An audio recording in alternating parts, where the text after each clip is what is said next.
গেছি ছোট্ট অনন্যা রান্নাঘরে। আজকে আমি বানাবো চুনা মাছের ঝাল। এই যে দেখুন চুনা মাছ আমার বড় ছেলে শ্বশুর বাড়ি থেকে পাঠিয়ে দিয়েছে। তার মা কেটে কুটে পরিষ্কার করে রান্না করার জন্য আমার কাছে পাঠিয়ে দিয়েছে। আজকে রান্না করে আপনাদের দেখাবো। চুনা মাছের ঝাল রান্না করতে কি কি উপকরণ লাগে আপনাদের বলে দিচ্ছি। প্রথমে পেঁয়াজ বাটা, রসুন বাটা, আদা বাটা, জিরে বাটা, গরম মশলা, সর্ষে বাটা। চুনা মাছের ঝালে অবশ্যই অবশ্যই সর্ষে বাটা তো দিতেই হবে। টমেটো কুচি, লঙ্কার গুঁড়ো, হলুদের গুঁড়ো, ফোড়ন, লবণ, এগুলো উপকরণ করে আলু সরু সরু করে কেটে নিয়েছি। এর সঙ্গে একটু আলু না দিলে ভালো লাগবে না, তাই আলুটা একটু ভেজে নিতে হবে। প্রথমে কড়াইটা ভালো হয়ে গরম হয়ে গেছে, আমি এবারে তেল দিয়ে দেবো। মাছটা ভাজবো প্রথমে।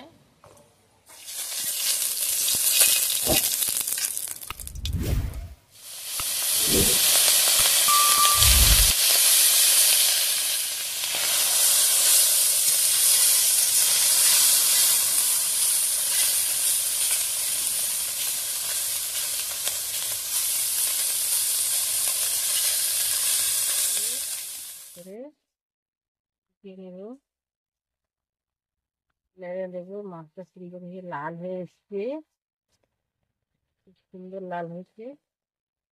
এরকম ভাবে ভাজলে মাছটা আর ভাঙবে না, একদম ক্রিস্পি হয়ে থাকবে।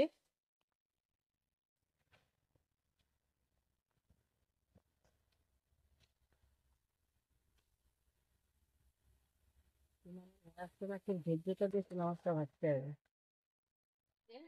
এবারে আমি নামিয়ে নেবো। দেখে নিন কত সুন্দর হয়েছে, লাল হয়ে গেছে। এবারে নামিয়ে নেবো।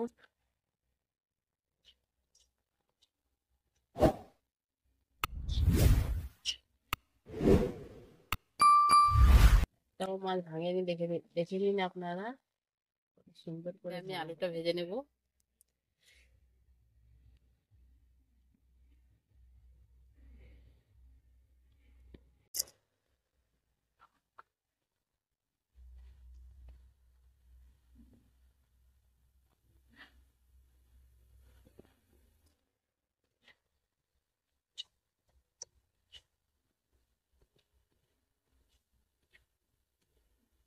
হালকা করে আলুটা ভেজে নিয়েছি, এবারে আমি তেল দিয়ে দেবো কড়াইতে।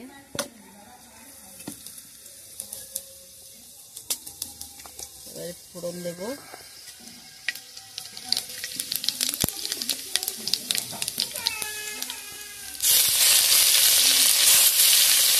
পেঁয়াজ বাটা, আদা বাটা, রসুন বাটা,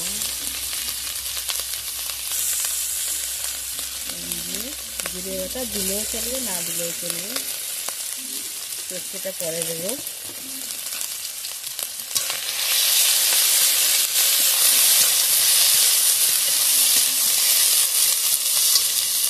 টমেটো কুচি,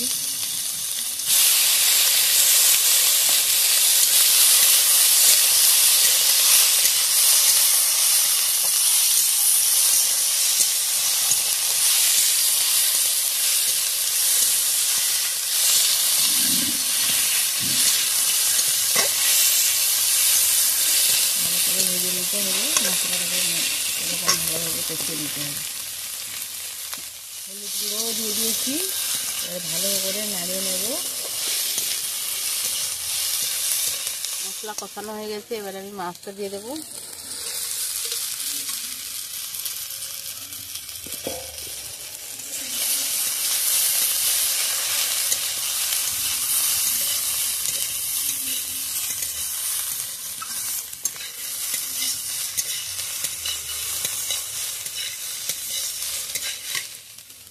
এবার লবণ দেব।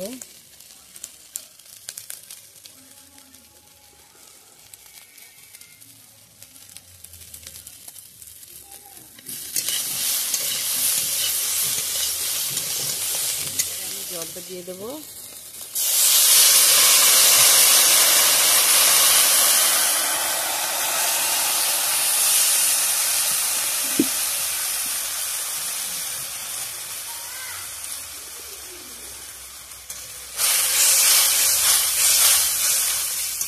কালারটা দেখুন।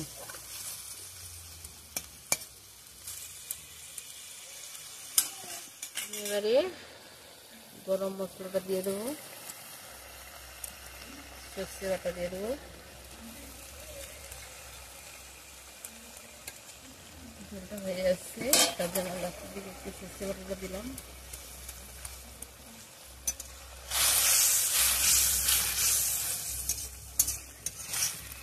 মাছের ঝালটা এবারে হয়ে গেছে, আমি নামিয়ে নেব।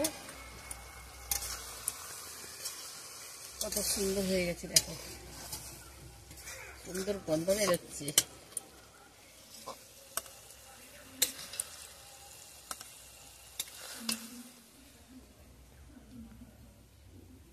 আমার এই রেসিপিটি যদি আপনাদের ভালো লেগে থাকে তাহলে লাইক, কমেন্ট, সাবস্ক্রাইব করতে ভুলবেন না।